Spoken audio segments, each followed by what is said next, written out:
सद्बुद्धि, सन्मार्ग और कार्य का संकल्प देना, अडिग रहे विश्वास तुम पर, ऐसा अंतः कर देना, मेरे हृदय में आने में तुम्हें कोई संकोच न हो। हे गुरुदेव, मुझे नजरों से दूर कभी न होने देना। हे गुरुदेव, मुझे नजरों से दूर कभी न होने देना।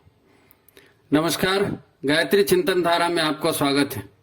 मित्रों, आज का चिंतन जो है परम पूज्य गुरुदेव की ही वाणी में है और आप सीधा उन्हीं से सुनेंगे। उनका ये निवेदन है, उनको वो कह रहे हैं सभी शिष्यों से कि आप जो है अपनी काबिलियत बढ़ाइए। आप काबिलियत बढ़ाएंगे तो सारे काम अपने आप होते चले जाएंगे। तो गुरुदेव की आवाज में, उन्हीं की वाणी में सुनिए। साधकों में से कई व्यक्ति हमसे ये पूछते रहते हैं, क्या करें क्या करें क्या करें। मैं उनमें से हर एक से कहता हूँ, ये मत पूछो, बल्कि ये पूछो क्या बने क्या बने क्या बने। अगर आप कुछ बन जाते हैं तो करने से भी ज्यादा कीमती है, पर जो कुछ भी आप कर रहे होंगे वो सब सही हो रहा होगा। आप सांचा बनने की कोशिश करें। अगर आप सांचा बनेंगे तो जो भी गीली मिट्टी आपके संपर्क में आएगी, आपकी तरीके से, आपकी ढंग की शक्ल के खिलौने बनते हुए चले जाएंगे। आप सूरज बने, आप चमकेंगे और चलेंगे, तो उसका परिणाम क्या होगा? जिन लोगों के लिए आप करना चाहते हैं वो आपके साथ साथ चलेंगे और चमकेंगे। सूरज के साथ में 9 ग्रह और 32 उपग्रह हैं, ये सब के सब लोग चमकते हैं और साथ साथ चलते हैं, क्योंकि सूरज चलता है।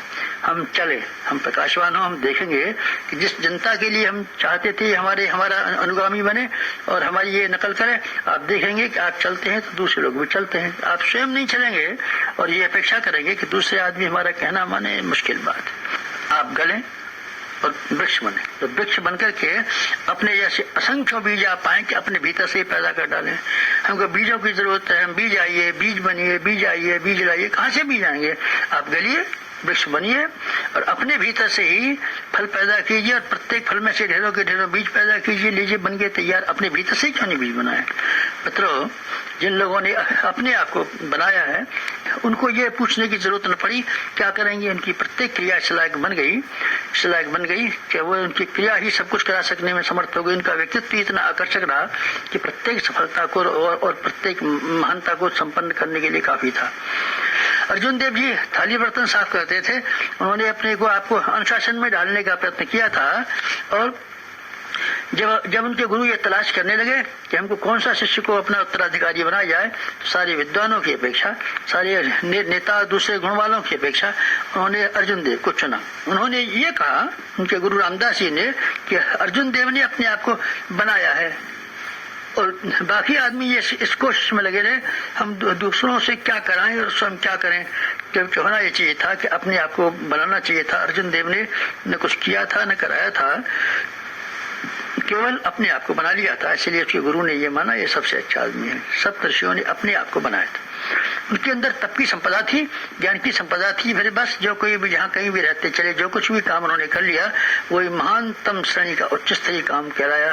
अगर उनका व्यक्तित्व घटिया होता तो फिर बात कैसे बनती। गांधी ने अपने आप को बनाया, हजारों आदमी के पीछे चले। बुद्ध ने अपने आप को बनाया, हजारों आदमी के पीछे चले। हम अपने भीतर चुंबकत्व पैदा करें। खदाने के अंदर जो लोहे के कण और धातुओं के कण जमा हो जाते हैं, उसका कारण ये है कि उसके जहाँ कहीं भी खदान होती है वहाँ चुंबकत्व रहता है। चुंबकत्व से छोटी छोटी चीजों को खींचता रहता है। हम अपनी क्वालिटी बढ़ाएं, हम अपना चुंबकत्व बढ़ाएं, हम अपना व्यक्तित्व बढ़ाएं। बस ये सबसे बड़ा करने के लिए काम है।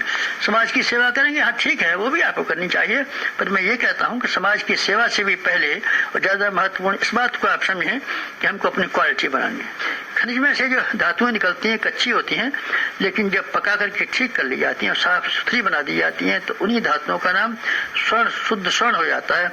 उसी का नाम फौलाद हो जाता है। फौलाद हो जाता है। हम अपने आप को फौलाद बनाएं, अपने आप की सफाई करें, अपने आप को धोएं, अपने आप को प्रसिद्ध करें। इतना कर सकना अगर हमारे लिए संभव हो जाए तो समझना चाहिए आपका ये सवाल पूरा हो गया कि हम क्या करें। नहीं क्या ये करें कि आप अच्छे बने। समाज सेवा, हाँ समाज सेवा भी करना, पर समाज सेवा से करने से पहले ये आवश्यक है कि हम समाज सेवा के लायक हथियार तो अपने आप को बना लें, ये ज्यादा अच्छा है। हम अपने आप की सफाई करें, समाज सेवा भी करें, पर अपने आप की सफाई को भूल नहीं जाए। मित्रों, एक और बात कह करके हम अपनी बात समाप्त करना चाहते हैं एक हमारा आमंत्रण अगर आप स्वीकार कर सकें तो बड़ी मजेदार बात हो। आप हमारी दुकान में शामिल हो जाएं। आप दुकान में शामिल हो जाएं। हमारी दुकान में बहुत फायदा है। इसमें से हर आदमी को काफी मुनाफे का शेयर मिल सकता है। मांगने से तो हम थोड़ा सा ही दे पाएंगे, ज्यादा हम कहाँ तक दे पाएंगे। भीख मांगने वालों को कहाँ किसी ने क्या कितना दिया है, थोड़ा ही दे पाते हैं। लेकिन आप हिस्सेदार क्यों नहीं बन जाते हमारी दुकान में? अंधे और पंगे का योग क्यों नहीं बना लेते? हमारे गुरु और हमने साझेदारी की। शंकराचार्य ने और मानधाता ने साझेदारी की थी एक दुकान में। सम्राट अशोक और बुद्ध ने साझेदारी की थी। समर्थ गुरु रामदास और शिवाजी ने साझेदारी की थी। रामकृष्ण परमहंस और शिवाजी ने साझेदारी की थी। क्या आप ऐसा नहीं कर सकते कि हमारे आप शामिलात हो जाएं, हम और आप मिलकर के एक बड़ा काम करें, उसमें से जो मुनाफा है उसको बांट लें? अगर आप इतना हिम्मत कर सकते हो और ये विश्वास करते हो कि हम प्रामाणिक आदमी हैं, तो जिस तरीके से हमने और अपने गुरु की दुकान में साझा कर लिया है, आप आए और हमारे साथ साझा करने की कोशिश करें। अपनी पूंजी उसमें लगाएं, समय की पूंजी, श्रम की पूंजी, बुद्धि की पूंजी हमारी दुकान में शामिल करें और इतना मुनाफा कमाएं जिससे कि आप निहाल हो जाएं। हमारी जिंदगी के मुनाफे का यही तरीका है कि हमने अपनी पूंजी को अपने गुरुदेव के साथ में मिला दिया, उसी कंपनी में शामिल हो गए। हमारे गुरुदेव हमारे भगवान की कंपनी में शामिल है, हम अपने गुरुदेव की में शामिल हैं। आप में से हर एक को आह्वान करते हैं, अगर आपकी हिम्मत हो तो आप आए, हमारे साथ जुड़ जाएं और जुड़ करके हम जो लाभ कमाएंगे भौतिक और आध्यात्मिक, उसका इतना हिस्सा आपके हिस्से में मिलेगा कि आप धन्य हो सकते हैं और निहाल हो सकते हैं, उसी तरीके से कि जैसे कि हम धन्य हो गए और निहाल हो गए। यही है साधकों से हमारा ब्रह्म अनुरोध।